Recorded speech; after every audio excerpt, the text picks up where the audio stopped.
Vela stood alone near the big window of Harmony Station. She looked out at the stars and the distant planets. Her four-fingered hands were pressed together behind her back. She was nervous, very nervous. Harmony Station was a place where many different alien species came together. It floated in space between 12 different star systems. Here, species that had never met before learned to work together. They shared knowledge. They made trade agreements. They tried to become friends. Vela was a Thesari. Her people had joined the Galactic Concord just 2 years ago. She was young for a diplomat, only 23 cycles old. This was her first real job. She was a junior cultural liaison, which meant she helped different species understand each other. She should have been happy. This was what she had studied for. This was her dream dot, but Vela was not happy. She was scared. She looked at her reflection in the window glass. Her skin was pale lavender, like the color of flowers that grew on her homeworld. Her eyes were large and amber-colored like honey, but they sat slightly uneven on her face. The thin ridges along her jaw curved in strange directions. One side of her face looked different from the other. Back home on Desser, beauty mattered very much. The beautiful ones got the good jobs. They got the respect. They got everything. The ones who looked like Vela got very little. She remembered being young. The other children would not play with her. They said she was ugly. They said looking at her made them feel bad. Her mother loved her, but even her mother sometimes looked at her with sad eyes. Vela had worked very hard to prove herself. She studied more than anyone else. She learned 6 different languages. She memorized the customs of 20 species. She became the smartest student in her class, but it was never enough. When the jobs were given out, the beautiful ones were chosen first. Vela was always last. She got the job on Harmony Station only because no one else wanted it. It was far from home. It was boring work. It was lonely, but Vela did not care. She was glad to be far from the people who looked at her with disgust. Now she had a new problem. The humans had arrived. Humans were a young species. They had only been part of the Galactic Concord for 5 years. They came from a small blue planet called Earth in a quiet part of the galaxy. Most species did not think much of them at first. Humans were not very strong. They were not very fast. They could not see in the dark or breathe underwater. But humans were strange in other ways. They were very emotional. They laughed and cried easily. They formed strong friendships quickly. And they were very, very curious about everything. Vela had studied the humans carefully. She read their files. She watched their entertainment programs. She learned about their history. What she learned scared her. Humans care very much about how things looked. Their stores were full of products to make people look better. Their movies were full of beautiful actors. Their magazines showed perfect faces and perfect bodies. People who did not look perfect were often treated badly. If humans judged their own kind so harshly, Vela thought, what would they think of an alien who was ugly even by her own species standards? She did not want to find out. For the past 2 days, she had avoided the human delegation. She sent them written messages instead of meeting them. She let her supervisor handle all the face-to-face talks. She stayed in her small room or in quiet corners of the station where humans did not go dot but today. That would have to change. Her supervisor, a senior Thesari named Corvin, had ordered her to meet with the human cultural officer. His name was Daniel Carter. They were supposed to work together to prepare for a big trade meeting next month. Vela had looked at Daniel Carter's file. He seemed ordinary. Brown hair cut short. Brown eyes. Average height for a human male. He smiled in his official photo, but all humans smiled in photos. It did not mean anything. She had sent him a message asking if they could just work through written communication. He had politely said no. He believed that good work required meeting face to face.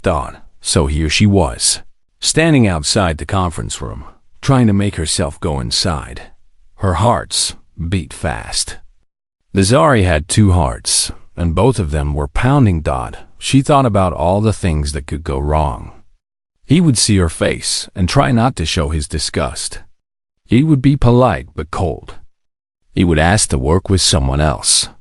He would tell his friends that the Dasari had sent an ugly alien to work with him. They would all laugh. She had seen it before. Many times. The door to the conference room slid open with a soft sound. Vela did not move. Come on, she told herself. You have to do this. It is your job. If you fail, Corvin will send you back home. And home is worse than here. She took a deep breath. Then another. Then another. Finally, she walked through the door. The conference room was bright and clean. A round table sat in the middle. Large windows showed the stars outside. A screen on the wall displayed information about the upcoming trade meeting. And there, sitting at the table, was Daniel Carter. He was looking at a small device in his hands, reading something. When Vela entered, he looked up. This was it. This was the moment she had been dreading. She watched his face carefully. She waited for the reaction she knew so well. The slight widening of the eyes. The small step backward. The fake smile that did not reach the eyes. But the reaction did not come. Instead, Daniel Carter smiled. It was a real smile, one that made small lines appear around his eyes. He stood up from his chair and walked toward her. You must be Vela, he said. His voice was warm and friendly. I am really glad to finally meet you. I read your reports on cross-species communication. They were excellent. Vela did not know what to say. This was not what she expected. Thank you, she managed to reply. Her voice sounded strange to her own ears. Daniel extended his hand toward her. She had studied this human greeting. It was called a handshake. She carefully placed her four-fingered hand against his five-fingered one. His skin was warm and soft. Please, sit down, Daniel said, gesturing to a chair. We have a lot of work to do, but I think we are going to make a great team. Vela sat down slowly. She was confused. This human was not acting the way she expected. He was not looking at her with hidden disgust. He was not searching for polite ways to look away from her face. He was just being kind. Maybe, she thought, she had been wrong about humans, or maybe he was just very good at hiding his real feelings. She would have to wait and see. They worked together for 3 hours that first day. Daniel asked many questions about the Sari customs. He wanted to know how her people greeted each other. He wanted to know what foods they liked. He wanted to know what topics were polite to discuss and what topics were rude. Vela answered all his questions carefully. She watched his face the whole time, waiting for him to show his true feelings, waiting for the mask to slip, waiting for the disgust to appear, but it never did. Daniel listened to everything she said. He wrote notes on his small device. When he did not understand something, he asked her to explain it again. He never seemed bored or annoyed, and he looked at her face. Not with the quick, uncomfortable glances she was used to. He looked at her the way he would look at anyone else. Like she was just a person, not something strange or ugly. It confused her. When they finished their work, Daniel stretched his arms above his head and yawned. Through the window, they could see that the station's artificial sun had moved to create the colors of sunset. Orange and pink light filled the room. That was a good session, Daniel said. You know so much about interspecies communication. I learned a lot today. You are kind to say so, Vela replied quietly. Daniel smiled at her. I am not being kind. I am being honest. Your work is really impressive. He paused and looked at the sunset colors outside. Hey, I was going to get some coffee from the human food area. Would you like to come with me? Vela stared at him. She was not sure she had heard him correctly. "You want to share a meal with me?" she asked. Daniel laughed. It was a nice sound, warm and gentle. "Just coffee, really. Unless you are hungry. They have some synthesized tea that might work for Asari biology. I would love to hear more about those philosophy books you mentioned." Vela did not know what to say. In all her years of school and work, no colleague had ever invited her to share a meal. The beautiful ones sat together at lunch. The ugly ones sat alone or did not eat at all. She searched Daniel's face for any sign of mockery, any hint that this was a joke, that he would take her to the food area just to embarrass her in front of his friends, but she saw only kindness in his brown eyes. "I would like that," she said softly.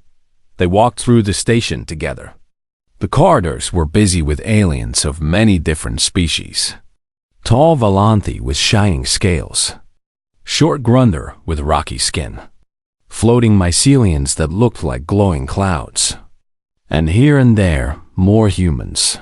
Some of the aliens looked at Vela and Daniel as they passed.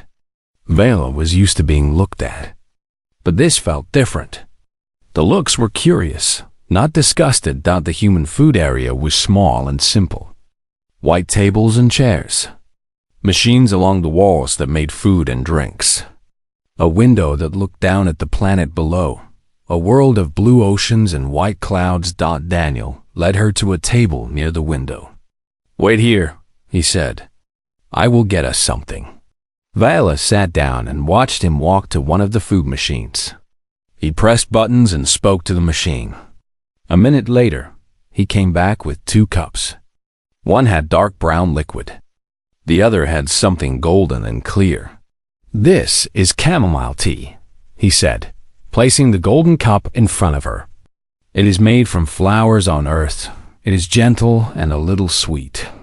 I thought it might be nice for the sorry taste." Vela picked up the cup carefully. It was warm in her hands. She smelled it. The scent reminded her of the meadows in the southern part of her homeworld, where purple flowers grew in the spring. She took a small sip. The taste was soft and calming. "It is nice," she said. "Thank you." Daniel smiled and drank from his own cup. "So tell me about yourself, Vela. What is your homeworld like?" And so they talked. Not about work, but about themselves. Daniel told her about his home city, a place called San Diego near a great ocean. He told her about his little sister named Grace, who wanted to study the stars. He told her about his old pet, a creature called a dog, that he missed very much. The dog's name was Rusty, and Daniel's eyes became soft when he spoke about him. Vela found herself sharing things too. She told him about the purple forests of Desser. She told him about her mother, who worked in a factory and always smelled like machine oil. She told him about her love for old books and ancient languages. It was strange. She had never talked this much to anyone. On Desser, no one wanted to listen to the ugly girl. Here, this human seemed to truly care about what she had to say. "You mentioned that you feel overlooked at work," Daniel said after a while. "Why do you think that happens?" The question surprised Vela. It felt honest, like he truly wanted to understand. She put down her cup. She thought about how to answer. "Among my people," she said slowly, "appearance matters very much. The ones who look pleasing are given good jobs. They are given respect. They are given chances to succeed." She touched her own face without thinking. "Those who look like me are tolerated, but we are not celebrated. We must work twice as hard for half the reward." Daniel's face changed. His eyebrows came together. His mouth became a thin line. She had seen humans make this face before. It was called a frown. It meant they were upset or concerned. "That is terrible," he said quietly. "You are smart and hardworking. Anyone who ignores you because of how you look is making a big mistake." Vela looked at him carefully. "Your species is not so different," she said. "I have studied your media. Your culture values beauty very much." Daniel was quiet for a moment. He looked at his coffee cup, then out the window at the stars. "You are right," he said finally. "We do have that problem. It is something my people have struggled with for a very long time. We often judge each other by looks instead of character. It is one of our worst habits." He looked back at her. His eyes were serious but kind. "But I like to think we are learning," he continued. "Slowly, painfully, but learning. The best humans I know try to judge people by their actions, not their faces. By who they are, not how they look. And you?" Vela asked. "What do you judge by?" Daniel smiled again. That warm, real smile that made his eyes crinkle. "I judge by whether someone is willing to have coffee with me and talk about philosophy and old languages." Vela felt something strange happen. The ridges on her face grew warmer. Her lavender skin became a deeper shade of purple. She was blushing. The Zari blushed when they felt strong emotions. She looked away, embarrassed. "You are strange," she said. "Strange for a human." "I will take that as a compliment," Daniel replied. They sat in comfortable silence for a while, drinking their drinks and watching the stars. The station turned slowly, and new star patterns appeared in the window. Finally, Daniel looked at the time on his device. "It is getting late," he said. "We should probably rest. We have morgue tomorrow." They stood up and walked back toward their rooms. At the point where their paths would separate, Daniel stopped. "Thank you for having coffee with me, Vela," he said. "I had a really nice time." "I did too," she admitted. And she was surprised to find that it was true. "Same time tomorrow? After our work session?" Viola hesitated. Part of her still expected this to be a trick. Still expected him to change into the cruel human she had feared. But a bigger part of her wanted to believe he was real. "Yes," she said. "Same time tomorrow." Daniel's smile grew even brighter. "Great, I will see you then." He turned and walked away, disappearing around a corner. Vela stood alone in the corridor for a long moment. Her two hearts were beating fast, but not from fear this time. Something new was happening, something she did not quite understand yet. But for the first time in many years, she felt something like hope. The days turned into weeks. Vela and Daniel continued to work together. They planned the trade summit, wrote reports, and solved problems. And every day, after work was done, they went for coffee. It became their routine. Their small tradition. Daniel always ordered the same things. Coffee for himself, chamomile tea for Vela. They would sit by the window and talk about anything and everything. Daniel told her about Earth's history. He told her about wars and peace, about art and music, about the many different cultures and languages on his small planet. He told her about human love stories and human tragedies. He told her about sports and games that humans played just for fun. Vela told him about the Dasari. She told him about their ancient civilization that was already building cities when humans were still living in caves. She told him about Dasari music, which used sounds too low for human ears to hear. She told him about Dasari art, which changed color depending on the viewer's emotions. They also talked about smaller things. Favorite foods, funny memories, dreams for the future. La learned that Daniel wanted to help build a better future for all species. He believed that humans and aliens could learn from each other.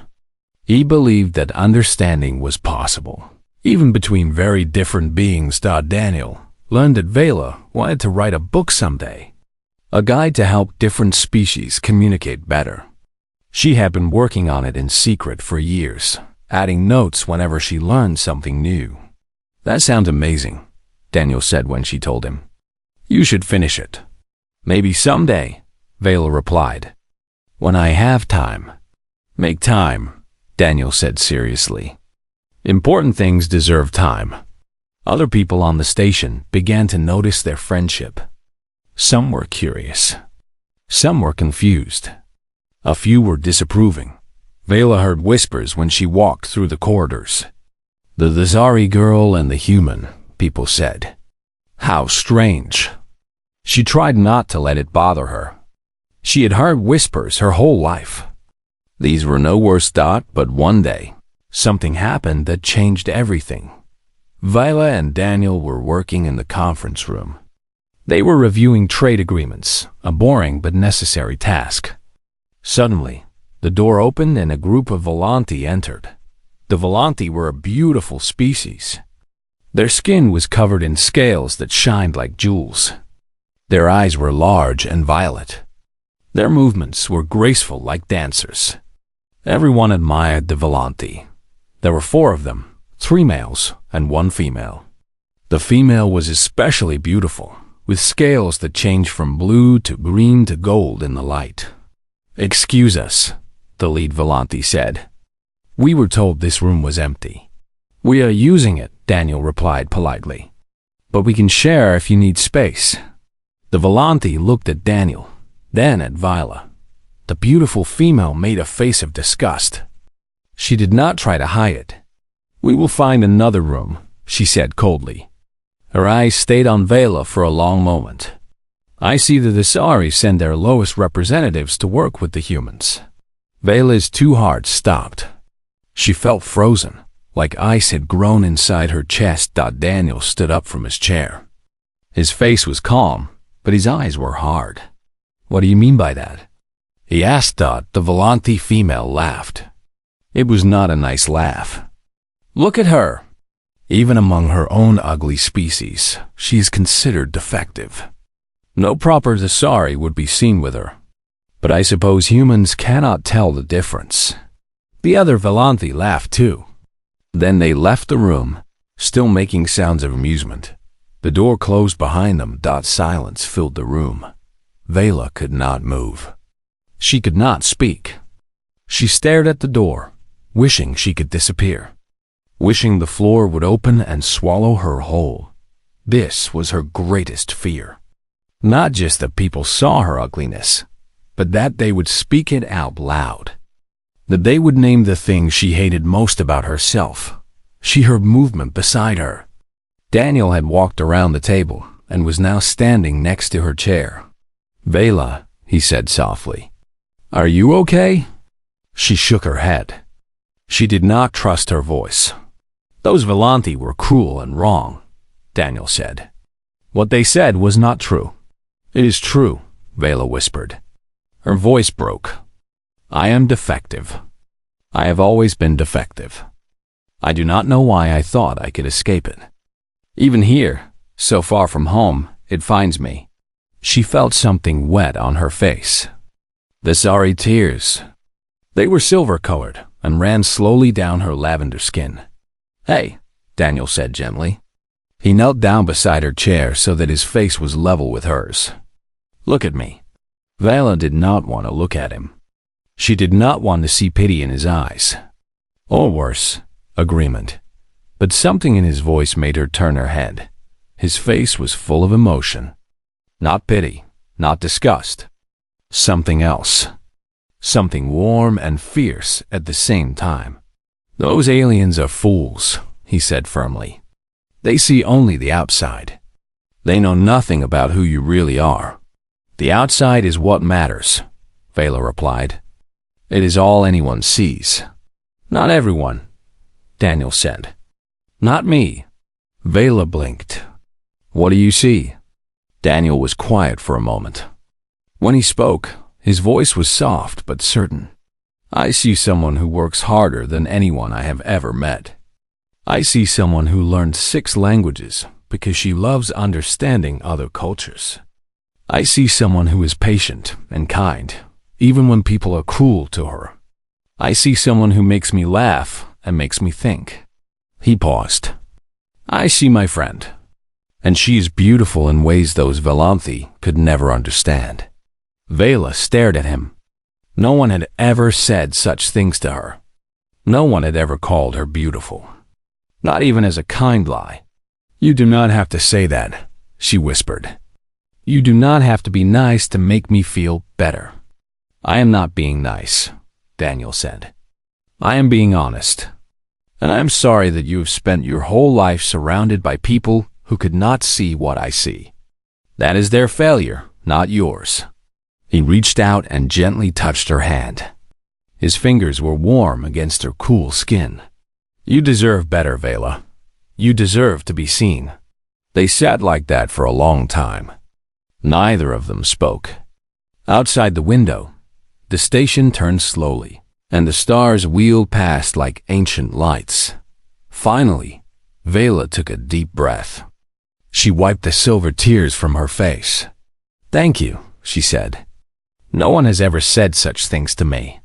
Then I will keep saying them, Daniel replied, until you believe them. He stood up and returned to his seat. He picked up his device and looked at it. Now, he said in a more normal voice, let us get back to work. We have a trade summit to plan. And I am not going to let some rude Velanti ruin our day. Despite everything, Vela felt a small smile form on her face. You are very strange, she said. So you keep telling me, Daniel replied with a grin. They went back to work. And later that evening, they went for coffee as usual. They did not talk about what had happened. But something had changed between them. A wall had fallen, and something new was growing in its place. Word of their friendship spread through Harmony Station. People talked. People always talk. The humans thought it was interesting. Most of them were curious about Vela. Some even tried to be friendly to her. A human woman named Lisa smiled at her in the corridor one day and said, hello. A human man named Kevin asked her about the Dasari food and seemed genuinely interested in her answer. But the Dasari were not so accepting. Vela's supervisor, Corvin, was a tall Dasari male with perfect features. His skin was a deep purple, smooth and even. His eyes were large and symmetrical. His ridges formed elegant patterns on his face. He was considered very handsome among their people. He called Vela to his office one morning, 3 weeks after her first coffee with Daniel. The office was cold and sterile. Corvin sat behind a large desk made of metal from their homeworld. He did not invite Vela to sit down. You have been spending time with the human delegate, he said. His voice was flat, without emotion. Yes, sir, Vela replied. We work together on the trade summit preparations. I am not talking about work. Corvin's eyes narrowed. You share meals with him. You attend recreational events together. You laugh together in the corridors. Vela felt her skin grow cold. Is that forbidden? It is unusual. Corvin stood up and walked around his desk. He was much taller than Vela. He used his height to look down at her. There is talk among the other delegations. They wonder what the Dasari are doing. They wonder why we allow someone like you to represent us so visibly. Someone like you. The words cut deep, even though Vela had heard them many times before. I represent us well, she said quietly. My work is excellent. Your work is acceptable, Corvin corrected. But work is not the only thing that matters. Appearance matters too. Image matters. And your image is not ideal. Vela wanted to argue. She wanted to say that she had done more for the trade summit than any other junior liaison. She wanted to say that Daniel respected her and valued her contributions. She wanted to say that she was finally being seen for who she really was. But she knew it would not matter.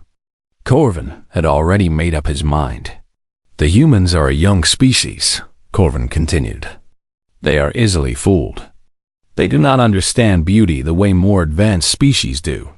When this human eventually sees you clearly, when he realizes what you really are, he will withdraw his attention, and that will embarrass our delegation. He sees me clearly already, Vela said. Her voice shook, but she forced herself to speak. He has never treated me with anything less than kindness and respect. Corvin made a sound of dismissal. Foolishness.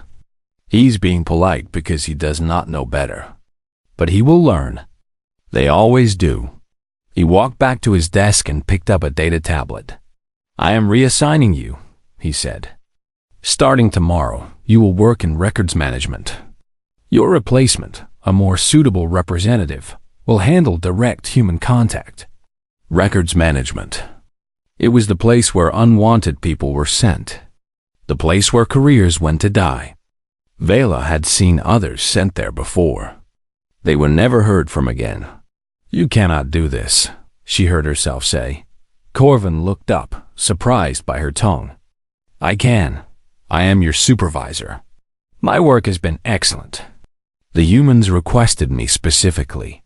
The humans do not control this delegation. I do. His eyes were cold as stone. You should be grateful you have a job at all, given your limitations. Many would not have been so generous. Vela stood frozen. She wanted to scream. She wanted to cry. She wanted to run away and never come back. But she did none of those things. She simply nodded and left the office. She walked through the corridors in a daze. Everything seemed far away and unreal. The voices of other aliens were just noise. The lights were too bright. She found herself at the observation deck where she and Daniel always met.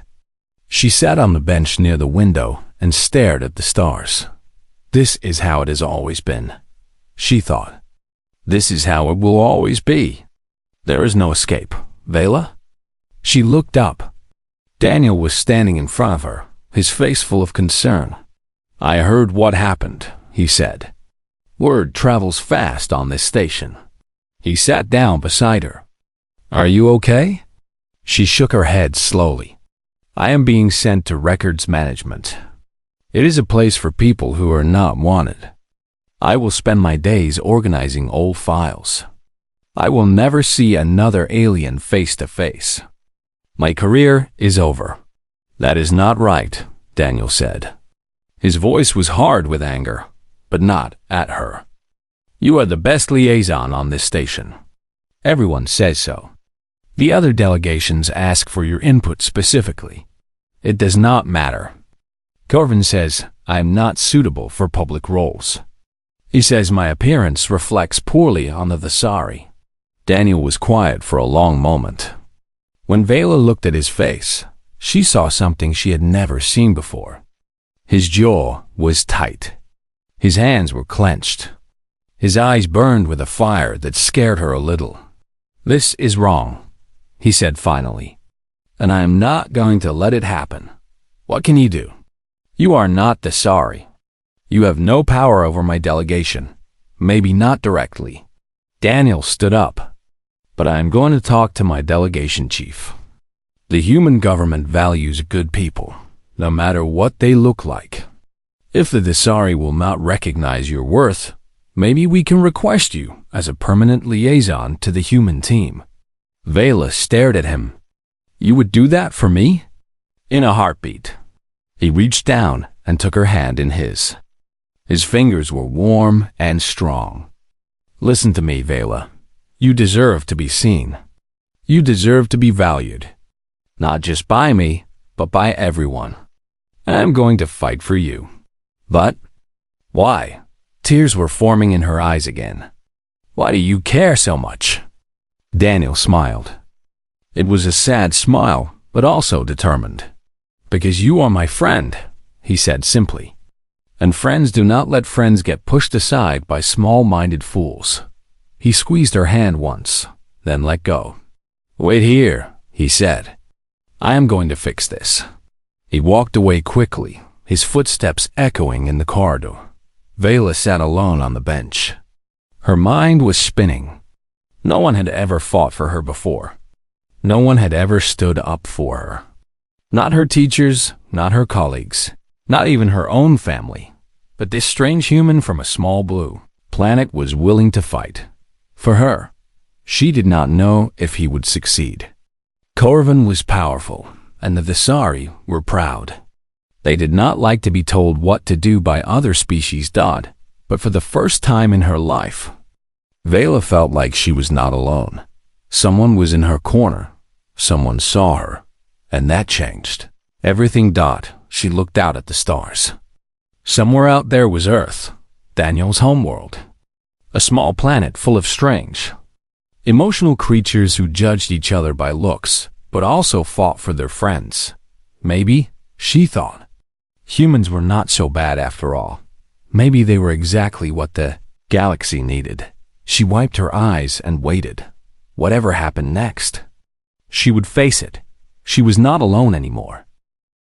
3 months later, everything was different. Vela stood before the full assembly of the Galactic Concord. The Great Hall was enormous, with seats rising in circles around a central stage.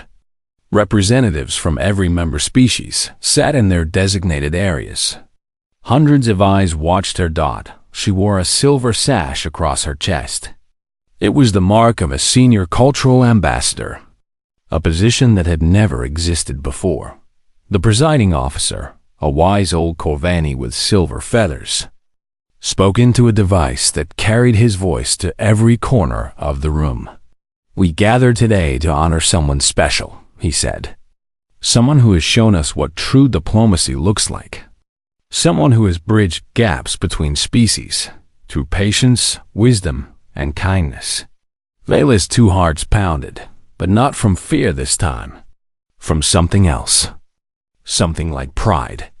The past 3 months had been a whirlwind. Daniel had spoken to his delegation chief, a woman named Catherine Burke. She was a small human with gray hair and sharp eyes. She listened to Daniel's story, then asked to meet Vela herself. Vela had been nervous, but Catherine treated her with respect from the first moment. "Daniel was right about you," Catherine said after their meeting. "You are exactly the kind of person we need more of in this galaxy." The human delegation made a formal request. They wanted Vela assigned to their team as a full-time cultural liaison. Not a junior one, a senior one. The Thesari were embarrassed and angry. Corvin argued against it. But the other species on the Concord supported the humans. They had seen Vela's work. They knew her worth. In the end, the Thesari had no choice. Refusing the request would damage their reputation more than accepting it. So, Vela became the first Thesari to work directly for another species. It was unprecedented, shocking. Some called it a betrayal. But Vela did not care. For the first time in her life, she was valued for who she was, and she proved that the trust was deserved. The trade summit was a complete success. There were problems, of course. There always were. But Vela solved them one by one. She helped the Volanti understand human customs. She helped the humans understand Grundar trade practices. She prevented 3 major arguments from becoming disasters. The protocol she and Daniel created together became models for future diplomacy. Other delegations asked to study them. Other species wanted to learn from her methods. And now, here she was, standing before the entire Galactic Concord, being honored for her work. The presiding officer continued his speech. "Ambassador Vela has shown us that understanding between species is not built on appearances. It is not built on assumptions or prejudice. It is built on patience, on intelligence, on the willingness to see beyond the surface." In the human section of the assembly hall, Daniel sat with his colleagues. He was grinning widely, his brown eyes shining with joy. When Vela looked at him, he gave her a thumbs up, a human gesture of encouragement. She felt her face grow warm, her purple ridges flushed with color. The ceremony ended with applause. Hundreds of aliens clapping or making sounds of approval in their own ways. The noise was overwhelming. Vela walked off the stage in a daze of happiness. Later that evening, she found Daniel at the observation deck. Their place. He was sitting on the bench near the window, and he had 2 cups waiting. "Chamomile?" she asked, always. He handed her a cup as she sat down beside him. "How does it feel, Senior Cultural Ambassador?" Vela thought about the question. Strange, wonderful, terrifying. Daniel laughed. That sounds about right. They sat in comfortable silence for a while, drinking their drinks and watching the stars. The station had turned so that they could see a beautiful nebula in the distance. Clouds of purple and blue gas that glowed with inner light. You know, Daniel said after a while, when we first met, you expected me to judge you for how you look. I did, Vela admitted. It seems so long ago now, and instead, she allowed herself a small smile. You asked me to get coffee. Daniel grinned. Best decision I ever made. Vela looked at him. This strange, wonderful human who had changed her life. Who had seen her when no one else would. Who had fought for her when she could not fight for herself. Daniel, she said slowly, I never thanked you properly. You do not need to thank me, he replied. You did all the work. I just... No, she interrupted. Let me finish. You did more than you know. My whole life, I believed I was less worthy, less valuable, less deserving of good things. Everyone around me confirmed this belief. My teachers, my colleagues, my own people. She paused, gathering her thoughts. And then you came. A human from a small planet I had never heard of.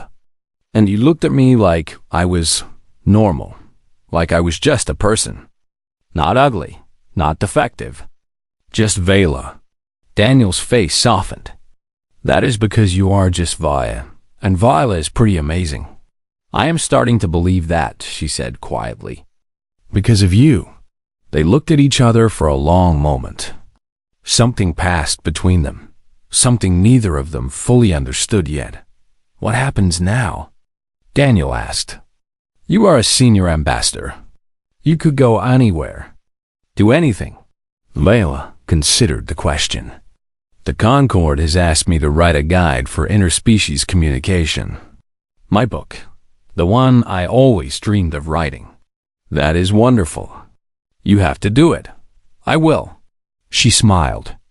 And I was hoping you might help me. Daniel's eyes widened. Me? I am just a junior officer. You are my friend, Vela corrected. And you understand humans better than anyone. I need a human perspective for my book. Someone who can explain your species in ways that others can understand. Daniel was quiet for a moment. Then a huge smile spread across his face. Vela, he said, it would be an honor. She felt relief wash over her. She had been worried he might say no. Worried he might want to move on, find new challenges, forget about the strange alien girl he had befriended. But he was staying. He was choosing to stay. Also, Daniel added, the human delegation has offered me a promotion. I am going to be the new senior cultural officer for human relations with the Thesari. Vela stared at him. What? When did this happen? They told me this morning. I did not want to say anything until after your ceremony. I did not want to steal your moment. She shook her head in wonder. So we will keep working together. Looks like it. His grin was brighter than the nebula outside. Unless you are tired of me. Never, she said without thinking. Then she blushed again, her purple ridges turning dark. Daniel laughed warmly. He lifted his cup. To seeing clearly, he said. Vela touched her cup to his. The soft sound echoed in the quiet observation deck. To seeing clearly, she repeated. They drank their drinks and watched the stars. The ancient light of 1,000 different worlds shone through the window, painting their faces in silver and gold. Somewhere out there was Earth, Daniel's homeworld. And somewhere out there was Thesser, where Vela had once felt so alone. But here, on Harmony Station, they had found something rare. They had found each other. And for Vela, that was the greatest gift of all. She had spent her whole life believing she was ugly, believing she was less, believing that no one would ever see past her face to the person inside. But Daniel had proven her wrong. Not by telling her she was beautiful, though he had done that too, but by treating her like she mattered. by listening to her, by fighting for her, by being her friend. And now, as she sat beside him watching the stars, Vela finally understood something important. Beauty was not about symmetry or features. It was not about ridges or skin color or the shape of your eyes. Beauty was about how you made others feel. And Daniel made her feel like she was worth something. That was the most beautiful thing of all. The night stretched on, and they talked until the station's artificial dawn began to glow. They talked about the future and the past, about dreams and fears, about all the things they wanted to do and see and learn. And when they finally said goodnight, Vela walked back to her room with a smile on her face. For the first time in her life, she felt truly seen, and she knew that no matter what came next, she would never feel invisible again.